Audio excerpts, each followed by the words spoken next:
This is the last movie at the time of recording of the Zack Snyder DCEU trilogy. After this, I will probably never have to think about this series again, other than the occasional review of things that are canon or partially canon. And that's awesome. That's amazing. But unfortunately, this movie is approximately 7 million years long, which means that my review is probably going to be just as long. And since I've gotten a lot of complaints about how long my movie reviews are, that's going to be great for my analytics, which, as we all know, are already so great. So that's fun. Here's the short version if you don't feel like watching the whole thing. You should, because I'm hilarious and adorable, and you should love me. The movie's themes are modeled at best. This is the most fun that the trilogy has been, but that's not saying much considering I hated Man of Steel and Batman vs. Superman. This one actually has intentional jokes that are mostly pretty funny, which means it's discordant for the other two. There's a bunch of new themes that were never in the other ones that they insist retroactively changing things. But that's not necessarily a bad thing because, again, those movies are bad and this movie is better-ish. And this will give me a chance to kind of examine something from the perspective of, the average moviegoer. A friend of mine sent a link to a clip from Game Grumps, which I'm going to play right here. I've never made a film before, and Zack Snyder's made many. Here's my opinion on why he's not good at it. Basically asking why I think, as a reviewer, I have the right, as someone who does not make movies, who does not know how to direct, why I have the right to criticize people like Zack Snyder for making movies that I don't like. And I have an answer to that. It's pretty simple, actually. One, I don't need to be a baker to know when a cake is burnt. I don't need to be a pilot to know when a plane has crashed. If a movie isn't working, anyone can tell. I'm a firm believer that everyone understands kind of intrinsically what bad pacing is and what a stupid story is. Now, that doesn't change the fact that you can enjoy that. I love stupid movies. My favorite horror movie to date is Dead Silence, which is bad. It's not a good movie, but it is my favorite, even still. I should really review Dead Silence. Anyway, the other reason that I think I have the right to criticize Zack Snyder is because I'm a better writer than he is. And when I say that, please understand, I'm not trying to be arrogant. It might be a little arrogant of me to say, but I hate my writing 9 times out of 10. Ghostly Bodies is probably the best thing I've ever written, and I still want to go back and rewrite major portions of it, but I know that if I do, I'll never finish anything. So, in a way, I am a contemporary of Zack Snyder. We both write stories, and my stories suck less than he does. And that might be studio interference, but given the fact that this movie is 4 hours long and is Zack Snyder's baby, I don't think so. I think he's just kind of a shit storyteller. Content warning. This review will contain cartoony comic book violence, probably a bit of sexism and looting of Gal Gadot, Henry Cavill, Ben Affleck, Jason Momoa, and Ezra Miller because, like conservatives, I only have one joke. But unlike them, my joke is kind of funny. Maybe. Also probably some politics somehow. I don't know how yet, but it'll probably come up and be a complete non sequitur, much like that joke just was. Viewer discretion's advised, I guess. This review will contain spoilers for Man of Steel, Batman vs. Superman, and the Snyder Cut. I've already reviewed 2 of these, so watch those 2 reviews if you haven't already, because they're funny, and frankly, I really need the views. So the movie opens on a minor retcon of the ending fight of Batman vs. Superman. Supes died fighting Doomsday, and everyone is very sad. Probably. His death sends out a shockwave throughout the world because that's what happens when Super Jesus dies, I guess. We meet up with Lex, played by Jesse Eisenberg, who is standing in the goop that Zod was leaked into. There's a weird 3D construct that the ship is warning him about for some reason. It's Steppenwolf, who is going to be our villain. Also, because his name is stupid, I'm just going to make a sex joke because I'm a hack and secretly 14 years old. And ask pedantic, annoying questions. Why does a Kryptonian ship know about Step on Me? Please step on me. It just kind of does. It would be super easy to explain, but the movie doesn't bother. Here's my headcanon, which I came up with because frankly this movie is long and boring and my mind started to wander basically immediately. We know that from Man of Steel, the Kryptonians are imperialist assholes. Long ago, in an era of expansion, our race spread out through the stars, seeking new worlds to settle upon. But they started to fail for some reason. So my guess is that Step on Me and Daddy Dom Darkseid stopped them, and that's why their empire stopped. So every Kryptonian ship is just like, hey dog, watch out for these guys. They pushed the CGI budget through the roof. Good luck. Godspeed, fam.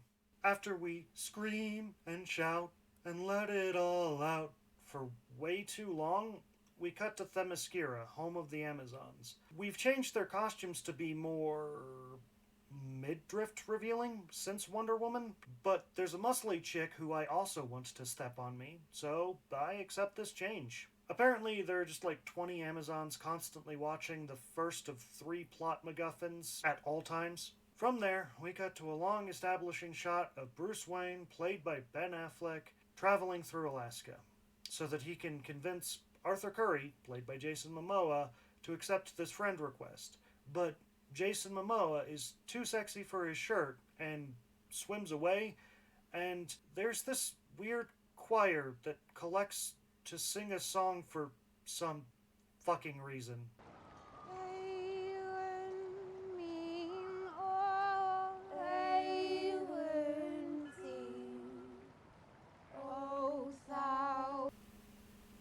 Also, one of the women from the choir grabs his discarded shirt and sniffs it, which I can't say that I wouldn't do the same, but it could still be probably cut from the movie.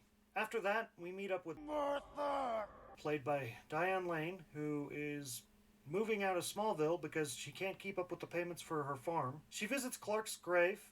Then we meet up with Alfred, played by Jeremy Irons, who is picking up Bruce Man from the airport. Then we cut to Lois Lane, played by Amy Adams, who is a part of another fucking music video.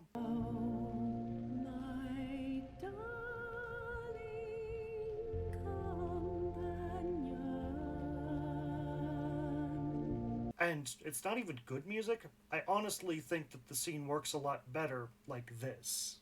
I walk a lonely road, the only one that I have ever known. Don't know where it goes, but it's home to me. She apparently visits the Superman Memorial every day and doesn't know that all cops are bastards, so she gives one coffee. Now we're in London, and there's a group of people who are invading what I think is the Old Bailey. Wow. That place just can't catch a break. First it gets blown up in V for Vendetta, and then a bunch of people get murdered in it. Also, I guess they're trying to blow it up too. But our girl Wonder Woman, played by Gal Gadot, is here, and she's fucking pimpin'. Zack Snyder definitely knows that we're here for big punchy battles, and that's just what we get.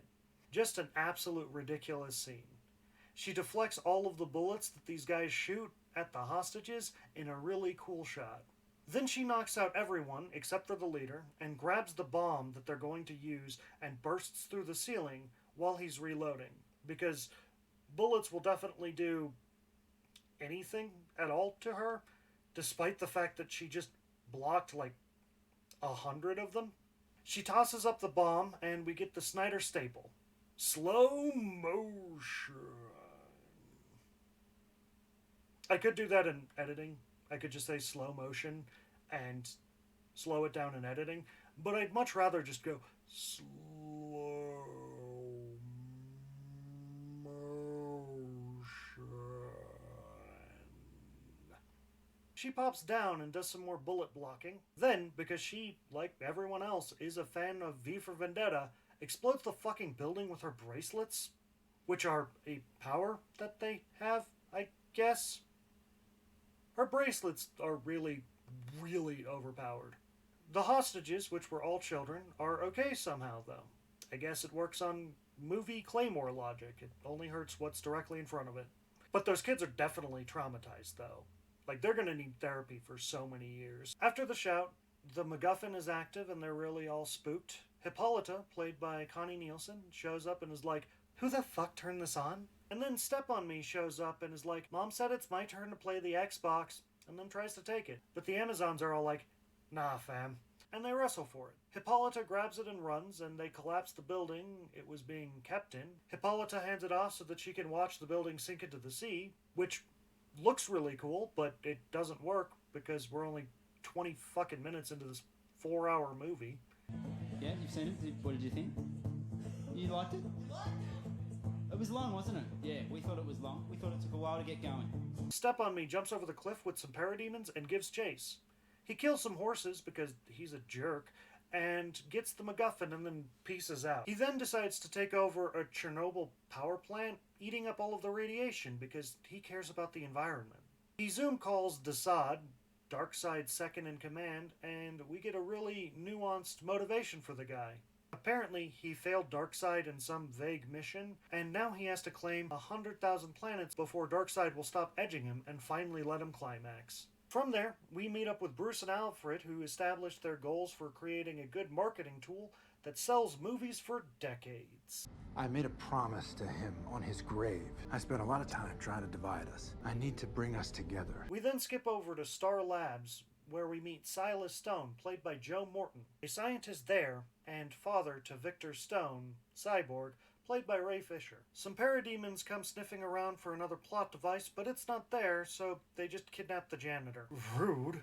If they're going to kidnap someone, why not kidnap someone who isn't doing something important? Like a congressman, or the CEO. Amazons, who of course, thanks to Jeffrey Bezos, have same-day shipping, shoot an arrow directly into a shrine in Greece to let Diana know that the plot has started. We cut back to Silas, who comes back to work and is being questioned by some investigators about the break-in. He goes to Cyborg and explains that the plot has started as well. Back to Diana, who steals the arrow, then does some Lara Croft shit. It turns out that this shrine is just above an exposition wall, which is incredibly helpful. Aquaman rescues a dude, and then extorts him for alcohol, and then goes back into the sea as a part of yet another bad music video. The music is even getting worse somehow.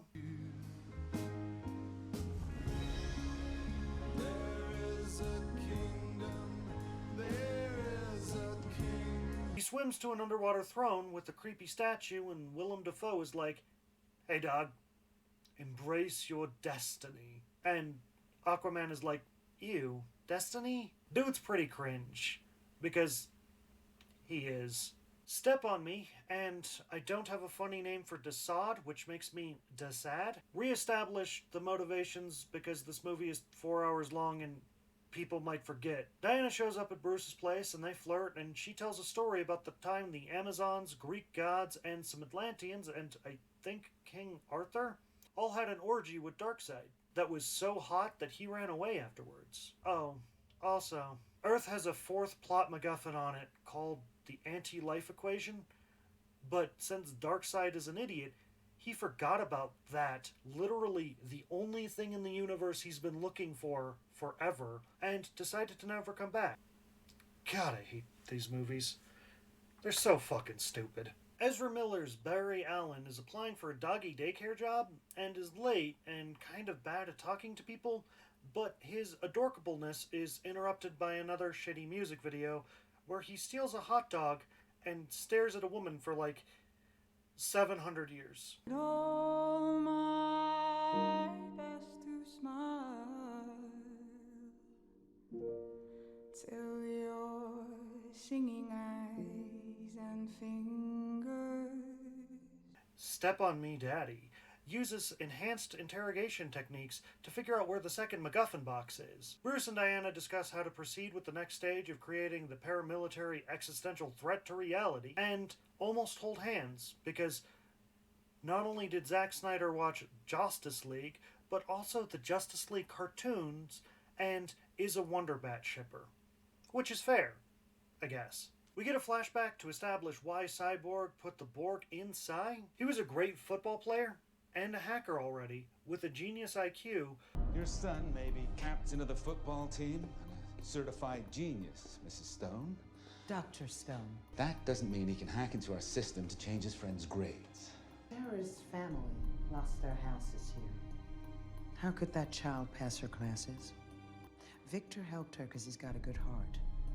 Because literally everyone in comic books are geniuses. His mother comforts him over the fact that his father didn't come up to watch the sports ball game, and they get into a car accident which kills Mom and leaves him without most of his body. Really, he's just a torso and a head, and 2 half arms, which I suppose is just 1 arm, but not the useful bits at the end. Silas promises to fix it. This makes Victor broody, and he blames his dad for his mommy's death, which doesn't make a lot of sense to me, but whatever. It's the classic Cyborg story. He tests out some new powers and robs a bank to help a struggling woman make sure that she can survive, because Vic realizes that UBI is necessary and that shelter is a human right. Told you there'd be politics in it. Barry visits his father in jail, who is disappointed that Bear isn't living up to his potential. Just like my father, and mother, and friends, and everyone who has ever met me. Oh, I made myself sad. After that, Barry goes home to some kind of weird, dilapidated place where Bruce Man is waiting for him in the dark, because every version of Batman is equal parts theater nerd and overly dramatic goth.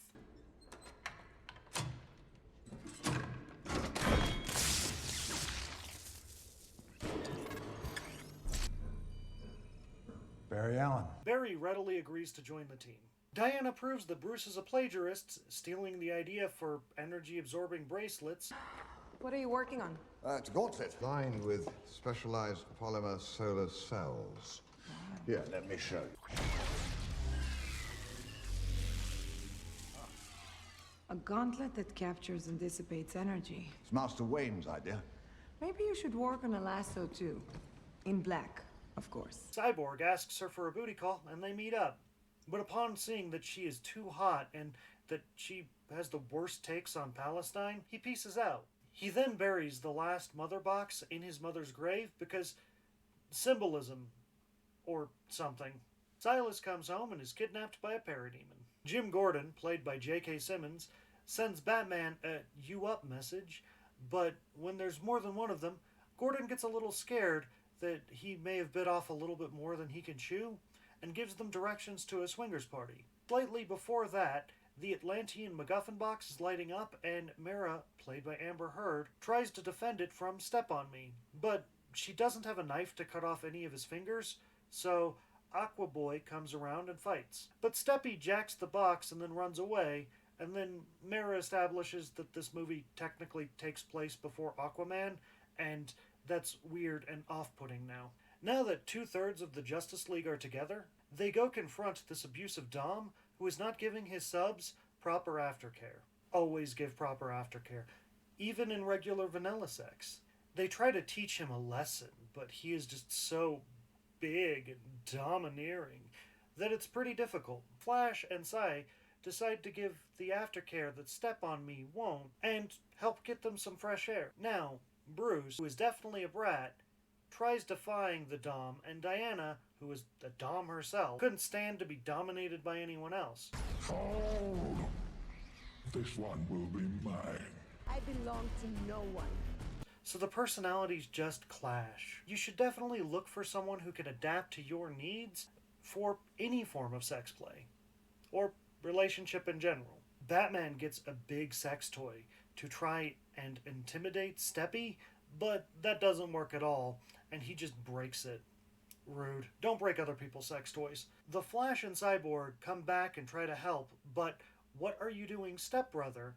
just bursts through the tunnel that they're in and pieces out. Fortunately, Aquaman is there, for some reason, and he helps stall the water just long enough for everyone to get away. I don't know why he's there, or how he knew where they were, but, whatever. Steps realizes that this planet has the anti-life MacGuffin that I mentioned earlier, and gets Desaad and Darkseid on a Zoom call to tell them. And we're finally more than halfway through this fucking movie. Jesus Superman Christ, this is long. Speaking of him, the team thinks that they can use a mother box to resurrect Supes. Lois is visited by Martha, and they have a nice conversation that would be more impactful if it didn't turn out that Martha wasn't actually there. Turns out that it was General, actually John Jones now, played by Henry Lennox. Yay! Back at the Hall of Justice. But not really.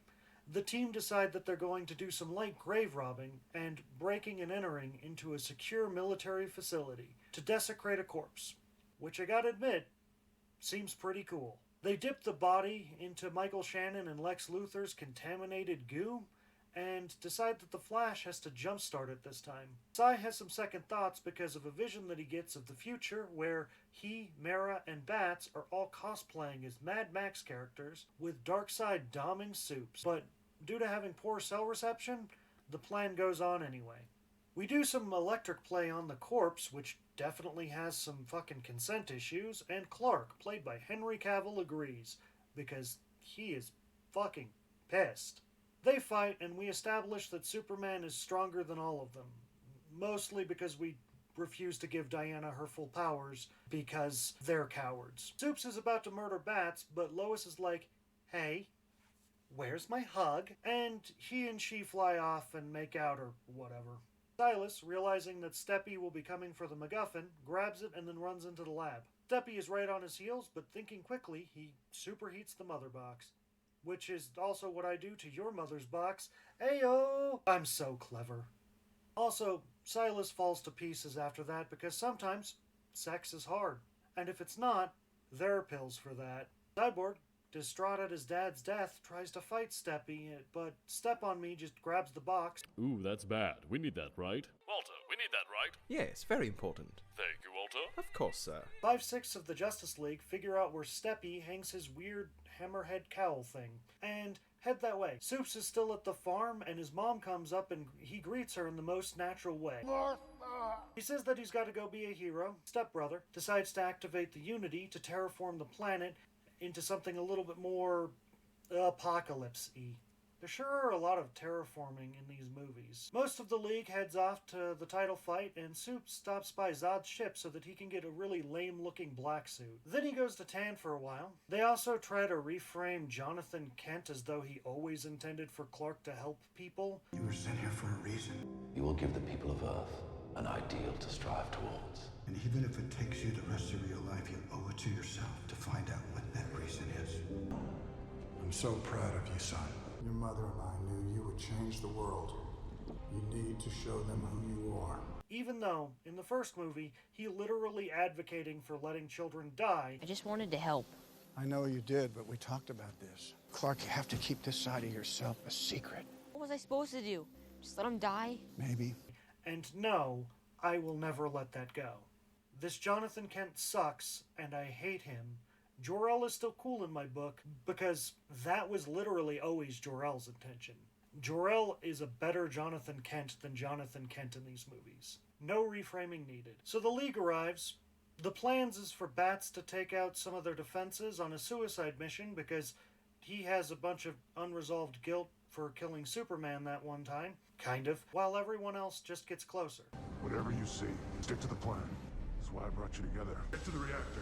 I'll lure as many of these monsters away from you as I can. What does that mean? Don't worry about me. Get to the Unity. The rest of them realize this and decide to save his ass from his own stupidity, which is very nice of them. Their plan is to have Cy hack into the mother boxes after being supercharged with more electric play by the Flash, while everyone else draws Stepbrother's ire. The Flash is hurt and delayed a bit, but he decides that if it's good enough for shonen anime, it's good enough for him. And he just pushes past his completely artificial limitations and runs faster than the speed of light.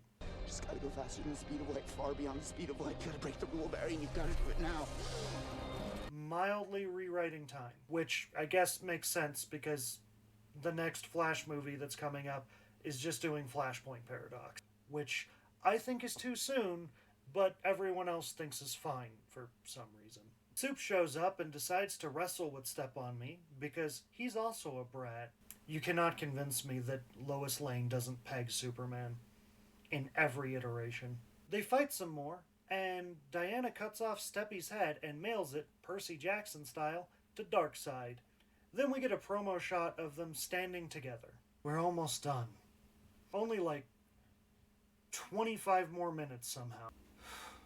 Please fucking kill me. Let's do this rapid fire. Cy rebuilds the tape recording that he broke earlier in the movie, to hear his father's last words. Aquaman goes to see his father to set up the sequel. Bruce and Diana decide the location for the Hall of Justice. Barry tells his father that he just got a job at a crime lab instead of a lot of shitty little jobs. Bruce buys the bank that owns the loan on the Kent farm and gifts the Kent farm back to the family. Lex Luthor escapes and hired Slade Wilson, Deathstroke, to help him out because Deathstroke apparently wants to kill Batman for some reason. That would presumably be explained in the next movie, but who knows with these movies. It could just be another plot line that we drop entirely. We return to Batman Mad Max and get a cameo from Jared Leto's Joker, which I still don't think he does a great job, but he's also still not the worst. Superman is apparently evil because Lois Lane died somehow. I guess prophetic dreams are just Batman's actual superpowers other than... What are your superpowers again? I'm rich. Bruce Mann wakes up and walks outside. General, actually John Jones now, asks to be included in any sequels that they're having. And it's over. We're finally done. Oh, wait, fuck, I still have to talk about themes. Shit! I feel like all ensemble movies have a bit of trouble with theming, with the exception of The Eternals, which is just this movie, but better in literally every way. Despite being the length of 2 regular movies, the themes run really fucking thin here. Thinner than a breatharian meth addict. I guess there's the theme of being stronger together, but that doesn't seem right. If Soups had been the tank from the start, the match would have been over before it was ever a real concern. Especially since apparently the only reason that they invaded was because Soups died. Even though that they had 5,000 years to invade before he was even alive on the planet, but whatever. There's the reframing that the movie attempts to do to make Superman an actual symbol of hope. I'm so proud of you, son. Your mother and I knew you would change the world. You need to show them who you are. But that falls flat because it's just a lie. John Kent wanted to let kids die. He was unsure how Soups should use his powers. That is his entire character arc in those movies. He refused to be saved solely because, I don't know. He's an idiot. I guess there's also the theme of making amends. Bats feels guilty that he kills Soups and wants to make it right. But thanks to a deus ex machina, literally God's device, this also widely falls flat. His problem is solved by magic. Instead of him actually having to make a real sacrifice to make things better, Soups just comes back. But like I said, I think a lot of the themes of the ensemble movies fall flat. Avengers really doesn't have a theme. Age of Ultron has a theme, but that movie kind of sucks and has way too much going on. Infinity War is an interesting character piece, but again, its themes are relatively light. Endgame is just straight up a hot mess. So, I don't know what we expected. If even Marvel can't get ensemble movies up until The Eternals, which is great, and you should watch my review of it so that you know why I think it's great. Other than The Eternals, all of these movies have bad themes. So if Marvel can only get it right once, the chances of Justice League getting it right under Zack Snyder, it's a pretty big ask, honestly. As I stated in the beginning, approximately 700 years ago, this is the best of the 3 movies, mostly because the others are just incredibly awful. I still don't think this is a good movie. Most of what I think is wrong with it is just what I think Zack Snyder is the worst at. Pacing. And I want to explain that a bit here. When I say that a story's pacing is bad, I do not mean that it is slow. There are lots of movies where slow pacing is great. What I mean by that is that the story is not being told in a way that feels natural or lends itself very well to this. Bad pacing can be things like how in Batman vs. Superman, the movie just stops in the middle of something that has forward momentum to go on a completely different thought. Like how the scenes with Jesse Eisenberg kind of come out of nowhere and are cut really weird. This movie is a frenetic mess. We jump between like 8 groups of people, and there's just a lot going on. There are flashbacks and flash forwards and weird asides to advertise other movies. Whenever this movie does get some forward momentum, it jumps somewhere else to do something unrelated. BVS also has this problem.